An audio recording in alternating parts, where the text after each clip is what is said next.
Hello, this is Dr. Hassan Abdullah with the course Web Applications Programming, and the topic which we are covering is authentication. And as per the topic list in this course, that is topic number 12. So this topic consists of why authentication is done and very simple examples and then complex examples also. So in 12B, we look at those complex examples in terms of coding also, like using one term password or using multiple authentication levels and preventing brute force attacks. So code is given for all of them and code is discussed also. So that all of this covered in topic number 12B. And like other videos in this course, they make use of the supplemental website, which is a personalized learning management system, www.ezmcq.com/goget. Personalized learning management system. And it has many features, and some of those features are listed on the screen in front of you, along with the URL where the videos are available so that you know about those features. In a nutshell, it has strong search capability, basic search and advanced search, which is not there in other popular learning management systems, which I would not like to take their name. So you can perform flexible search and you can perform search by fixing the order of the keywords also. For example, data structure unordered versus data structure ordered. So the number of results vary. And of course, the results are also highlighted. And then is the visual disability support. If the user has some visual disability, then the user can set the font size, color, line spacing, and so on, so as to make that person comfortable with the desired environment. So that is not there in many popular learning management systems. And then there is the hierarchy. So the all the content is presented in a very organized manner so as to facilitate your learning. First is the statement.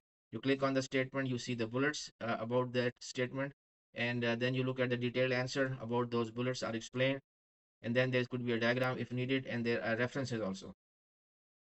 And then, of course, you can also test yourself. There are practice exams, practice quizzes, which are graded, which tells you the correct answer, and which also explain the solution to you. And you can take those exams multiple times, and it is all recorded. The average is presented, the analysis is done for you, and then the content is designed in such a manner that it works with different types of devices, a tablet or a laptop or a PC or a mobile phone, and even if the mobile phone is rotated. And then, of course, you can track your progress also, that what you have done, what you have not done, so that you know what needs to be done. And of course, that helps in assimilation of knowledge. Now the approach, the learning approach adopted in this course and all the courses which are using this learning management system is the question and answer based approach. So the concepts are presented in the form of a question, and then you are challenged to answer that question. So what is the advantage is it's a proactive approach. So it challenges you, unlike just a passive approach of presenting something and then going into some description and so on. Number one is that advantage. Number two is engaging. It is kind of an interactive approach. The system asks you a question and you come up with the answer, and you look at the explanation, and then you in the process you learn also. And of course, in an adaptability is there, and because we are directly looking at the real world problems, and those real world problems are presented in the form of questions. And of course, it's the critical thinking also. It's not a passive approach. Critical thinking, and we are much better than machines in thinking. So therefore, this approach is adopted of thinking, right? Challenging you to think. And of course, then there's the advantages of traditional approach also, when facts have to be presented.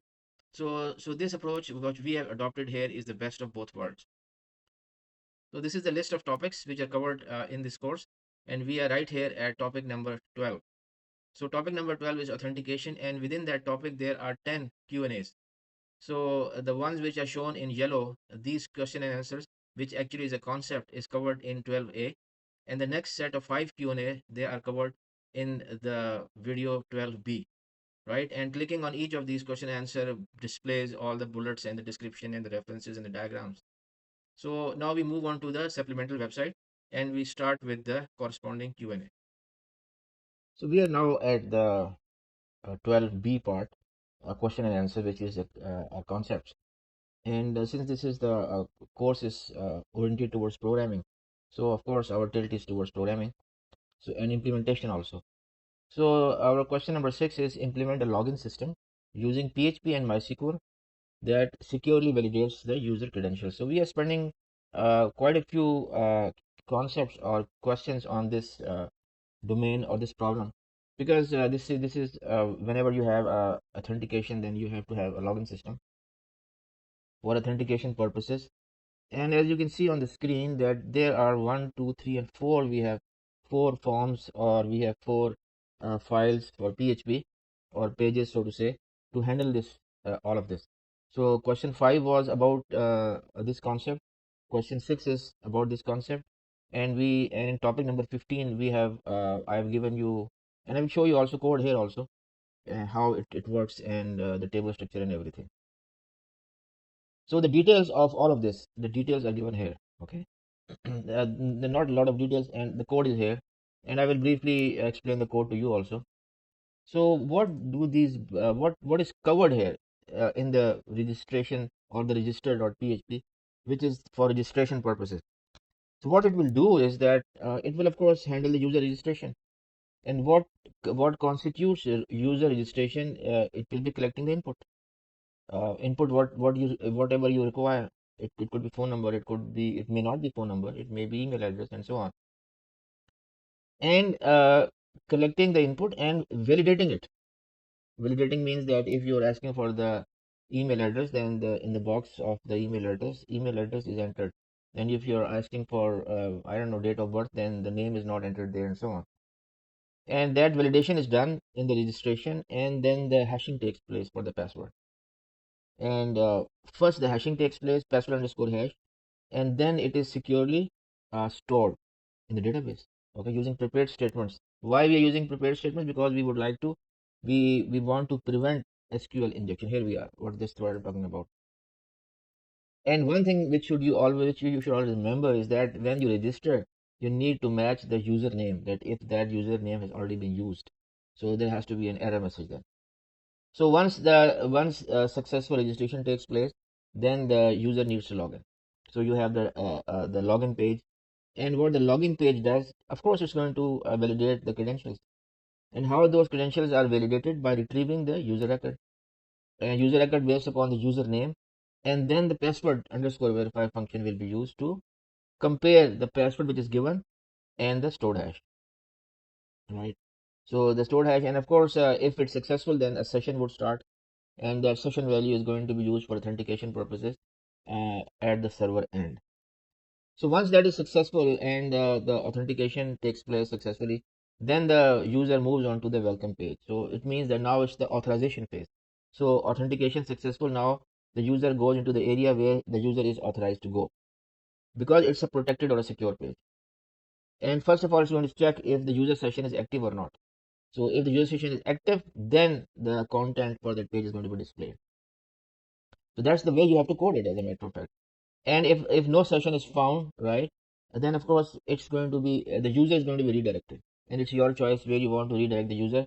You want to redirect to the login page, or to the home page, or to an error message. Okay, so it's up to you. And why you would do that? Because you want to ensure that only authenticated users gain access to the welcome page, or some place I call it the admin page also. So of course we assume that everything goes well, and not assume, but that's the way we have developed the application. So the authorized person does all the tasks which the person wanted to do. Now the person needs to log out.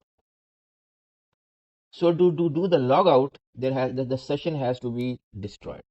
So you do either use session underscore destroy, or use session underscore unset.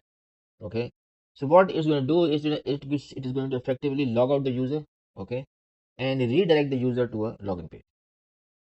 What it ensures? It ensures proper session termination, properly done. Okay, and unauthorized access is prevented. Okay, after logout, because a back, if you do a back or type a URL, since the session is gone, right? So well, in the welcome page, the session is gone, so it will be redirected. You will be redirected. So that's the way it is.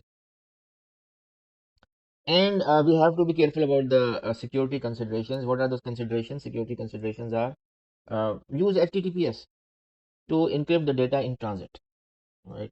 So that if it is intercepted, it is encrypted. And you should also validate, okay? And validation is done at the client end, and sanitize the user input, which we are using through different means, which I've already discussed. Use password hash, use password verify for password handling, And also use session timeout, so that if you leave your system unattended, so it times out after say whatever the time you set. Okay. And prevent SQL injection. How it is prevented? By using prepared statements. And always remember, always restrict direct access to sensitive files. You have to be careful, okay, because somebody doesn't have to physically come to your web application. It's internet. All right. Okay, so let's move on. So, and of course the details are here. So now we look at the working of the code. So what we see is that we have that SQL statement, okay, create table, and it creates a table, and the name of the table is users, and that's auto increment primary key. Then we have the varchar field length 50, and you can read all of this, the declaration. So that table is created. So once the table is created, then we go on to the registration form, register.php. So this approach is a simplified approach where the server name, username, password, and DB name are there. But I would strongly recommend that you store them in a file and call that file in a place that file in a certain folder, and then call that file. So that way your all of this information would be hidden. So what it does is that the script, the following script, okay, this MySQL, okay, this script basically connects to the database. And if the connection fails, the error message is shown and the script terminates. So how the error handling is done? Here the error handling is done. Okay. The error handling is done here to detect the connection issues over here. To detect the connection issues. All right. Now what happens next? So we enter the credentials, okay? We enter the credentials and then we check them again. All right. So if the connection fails, then there are wrong credentials, or it could be the server down, and the script is going to stop and print the error message. And we are also doing the sanitization for password hashing. And where is that sanitization? This is the sanitization, okay? Real escape string, okay, real escape string, real escape string, because these things are entered by the user, so we are sanitizing them. All right. Then we move on and we go to the SQL query, and an insert is performed. Here the insert is performed, right? And insert query, insert the user data into the users table, right? And there is error handling also. What is that error handling? If the query fails, an error message is displayed with the SQL query. Okay. If it fails, the error message is displayed, right? And we tried a lot of effort, done a lot of effort to handle the errors. So once it is once it's through, when it's goes, so we go into the login page. And the login page, we start the session. Okay. We start the session in the login page. Here the session is started. Okay. Start the session, and it is called to start, or it could be a resumption of the session. Okay. So why we do that? Because it is essential to track the logged in users, right? So same as in the registration code, it connects to the MySQL database, and if it fails, it exits with an error. So it connects with the database, and if it fails, it exits with an error, connection failed. Okay. Then what? Then is the sanitization. The sanitization is done here. Real escape string sanitization is done. And then the SQL query is executed. Select query checks if the username exists in the database or not. So here is the select query, checks if it exists or not. Password verification takes place.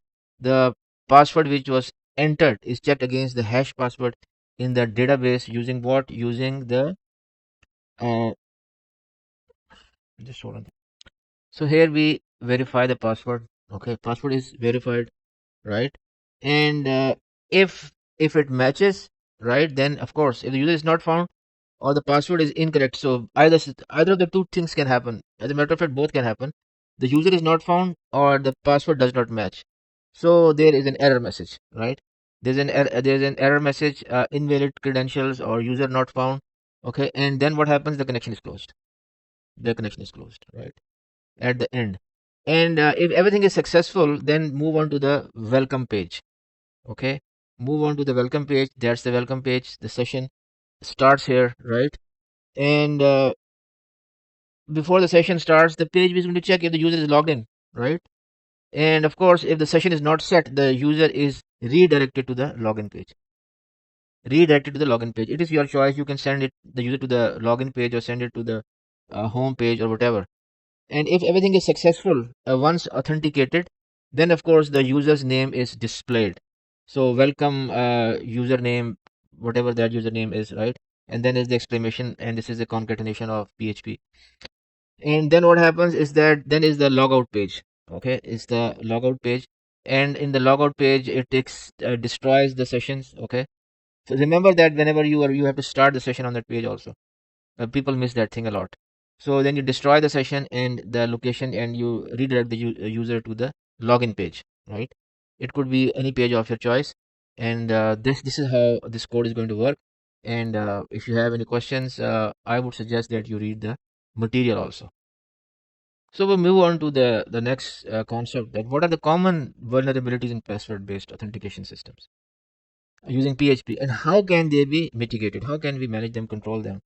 So these are the issues: weak password storage and brute force attack. So let's look at some with some details, and of course more details are given over here, so you can go through all the details, and some examples are there also, and if you're interested there are more details. So let's briefly go over the weak password storage. So first of all, you should avoid storing plain text password. Okay, and also avoid storing weakly hashed passwords, because they will expose the user data. So what is the option? The solution is that use password underscore hash function. Why? Because it uses strong algorithms like bcrypt, like argon 2, and never ever store passwords in readable format. Okay, never ever store in readable format. We are discussing this point here. And always verify the password using password underscore verify function of PHP to ensure that uh, password handling is secure. That's number one point. The second point which we should be aware of is brute force attacks. Attackers or hackers, they will attack and attempt many password combinations rapidly, very very quickly, very very fast. And you have to mitigate this by implementing login rate limiting. Say for example, there I have given the code in this course also. So you say for example, a limit tries to 3 5 or whatever that number may be. That's one approach. Then using captcha, okay, that slows down the entire process. And then you can do account lockout mechanisms after repeated fail attempts. Code is given in this course, in this topic. And it will basically stop login for a certain time, and it's up to you what the time you set and what and how many attempts you set. And logging attempts and monitoring unusual activity can also help detect brute force patterns. And you can also the other approach is, you can also block those that IP from where the attack is coming, and you can also block a range of IP. So there are many ways of doing those things, but this course is not about cybersecurity, but it's good to know all of those things. Then is the insecure transmission. Insecure transmission, transmitting login data over HTTP is very insecure, is not safe. Why? Because it exposes the login credentials to interception by malicious users or hackers. So always use HTTPS, right, to encrypt data in transit, so that even if it's intercepted, it is encrypted. Ensure SSL TLS is properly configured on the server, and it is there on your cPanel account. It is there. You have to configure it. And why you need to configure it? To prevent man in the middle attack. So you have yourself, you have your server, and in between is the man in the middle attack. And secure all sensitive communication. So you have to be proactive, right? And then is SQL injection. So we have spoken about SQL injection. So let me spend some time on it. So, if your text input is not properly sanitized, right, it can be manipulated by SQL queries. So, what we do is that we prevent this by using prepared statements, right? And that for I have given you examples. So, with parameter binding in PHP, using PDO or MySQLi, okay, and never interpolate user input directly into SQL queries. Never do that. So what you should do is validate and sanitize all input rigorously. In the previous question number 7, I'm sorry, question number 6, I've shown you that for the registration part, for the login part, we use commands for SQL sanitization, right? And then is the session hijacking. slight repetition of this stuff with a previous question also. So what hackers can or attackers can do is steal the session tokens, and they start impersonating the users, right? And of course, they can do a lot of malicious things. So use the session underscore regenerate underscore ID on login, okay, which I have not shown you here, and store the session securely. And I'm just repeating that, use HTTPS and set secure, and also use HTTP only cookie flags, and also implement session timeouts so that the session closes after a certain amount of time. And there should be logout options to reduce the risk of hijacking. So there are a number of things which you can do. All right. So you should be aware of all those things. And you might say that why I have not explained this in this example, because this course is not about cybersecurity. So when I teach a course on cybersecurity, then I will include all of those things. So how do you prevent session hijacking in PHP when handling user sessions? So that most of it that we have covered, as a matter of fact, in the previous question number 7. So let's move on. So yeah, this is interesting. So this is the one which I have been mentioning a number of times. That what are the benefits of the login approach that allows 5 wrong password attempts and then displays error message. So this is what I have been mentioning before, right? So we are at so brute force prevention. So what is brute force prevention? Brute force prevention. So limiting the login attempts. Okay, allow 5 login attempts, allow 3 login attempts, and block brute force attacks by preventing. So it then blocks the brute force attack because after 5 attempts, it prevents logins and automated scripts from endlessly guessing the passwords, trying and trying and trying again.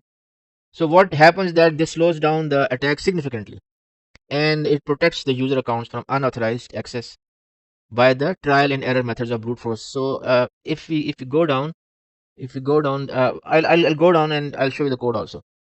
So suspicious behavior alert, tracking repeated login failures can signal possible intrusion attempts.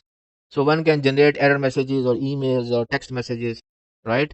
And this is what I'm saying. This behavior can trigger alerts, okay, for administrators or temporarily lock the accounts.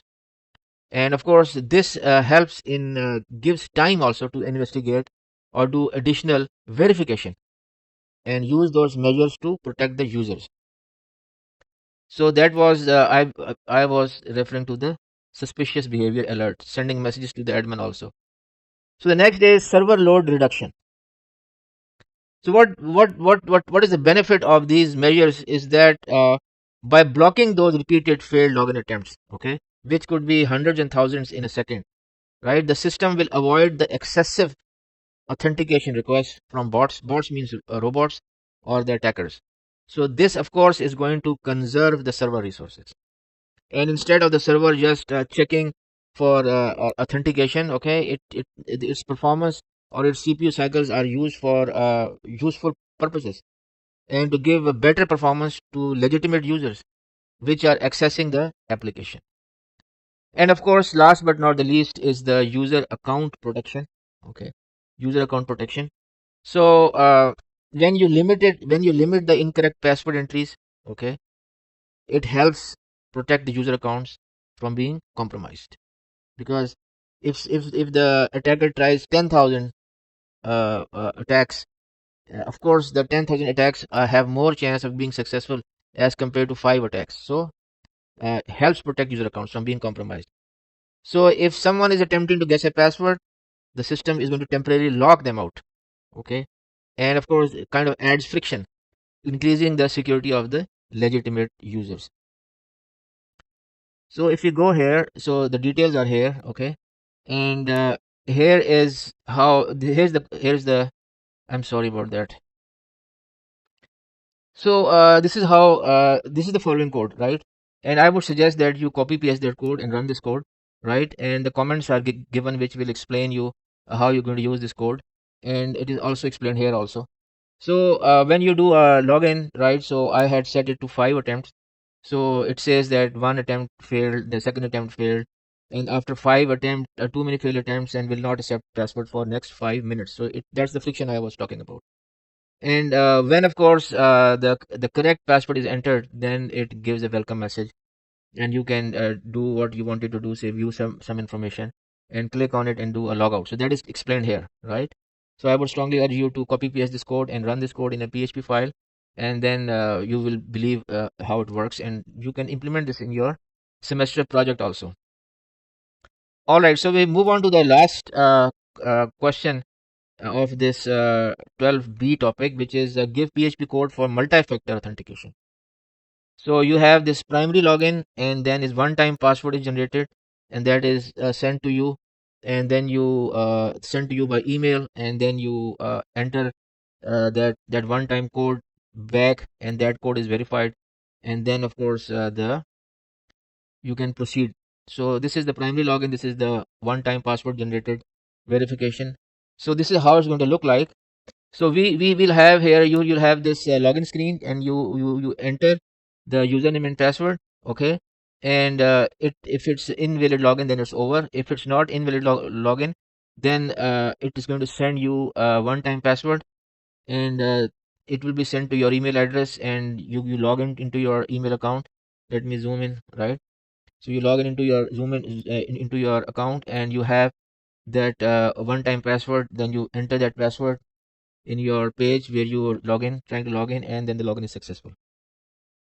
Okay, and now remember one thing, that so this you are going to get that email if the account you have subscribed to on cPanel provides email support. Otherwise, you're not going to get an email. You means that you as an admin of that page is not going to be able to get your application send an email to the person who is looking for the one-time password. Understand? So if there's no such facility, then it's not going to generate the email address.